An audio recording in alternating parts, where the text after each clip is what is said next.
Weapons is written and directed by Cregger and is his next film after Barbarian. When all but one child from the same class mysteriously vanish on the same night at exactly the same time, a community is left questioning who or what is behind their disappearance. Going into Weapons, I was pretty excited. Barbarian is a film that a lot of people loved and a lot of people still talk about as one of the best horror films in recent memory. I really enjoyed the film. It did falter a bit in its third act, but in general I thought it was incredibly fresh and instantly made me intrigued to see what Cregger would direct next. The premise of Weapons is incredible. It's such a great hook. So with that alone I was in, but the trailers were incredibly creepy. Like, that image alone of the kids running is enough to keep anyone up at night. Firstly, let's get into the performances. More than Barbarian, Weapons is an ensemble piece. We follow quite a few characters at different points, but I would say the two main characters are played by Garner and Josh Brolin. Garner plays the teacher of the class that has gone missing, and she is excellent. You really understand through her performance how much this is affecting her. Not to say her character goes about everything in the correct way, but there is this understanding that this is a character who's really struggling with this situation. Josh Brolin plays the father of one of the kids who have gone missing, and he gives a very tough performance. He really gives you the sense that he's going to stop at nothing to find out what's happened, which also creates conflict between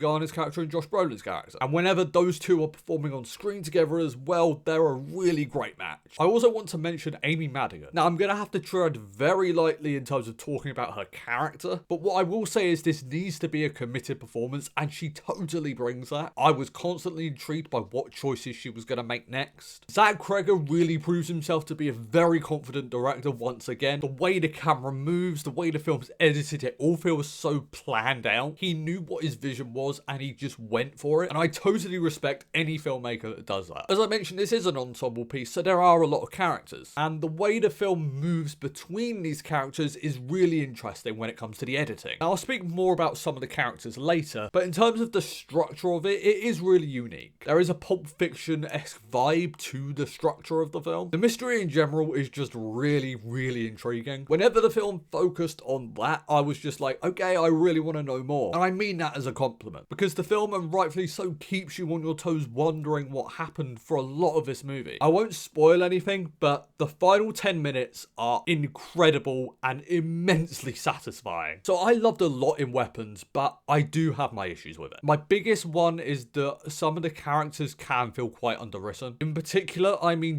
Garner's and Josh Brolin's. For me personally, I just feel like there was so much more to explore with them. While the film absolutely has moments and hints of what they're feeling and the grief they're experiencing, I really feel like it could have gone into more detail and could have gone more in depth. Because of this, the first half of the movie especially can be very frustrating. As I was just talking about, I was saying with the mystery, you really want to know more, and that's a good thing. But when it comes to the characters, I wanted to know more, and that made me frustrated because the film wasn't giving me that. With the structure of this film, it's not always clear how a character is going to link to the story. And while everything does come together in the third act, the storylines with Alden Ehrenreich and Abrams in particular really feel like they could have had a lot more going for them. Again, their characters are pretty flat, so I really wish there was more to chew on before we got to that third act and they have more of a purpose within the story. Overall, I liked Weapons. It's very creepy at times, and it's an incredibly original film, but I'd be lying if I said I wasn't a little disappointed in it. Still, I definitely recommend it, and it's absolutely worth checking out. I just think the characters could have been a lot stronger. I'm going to give Weapons a B. Guys, thank you so much for watching this video. You guys were awesome. Blu-ray Billy, logging off.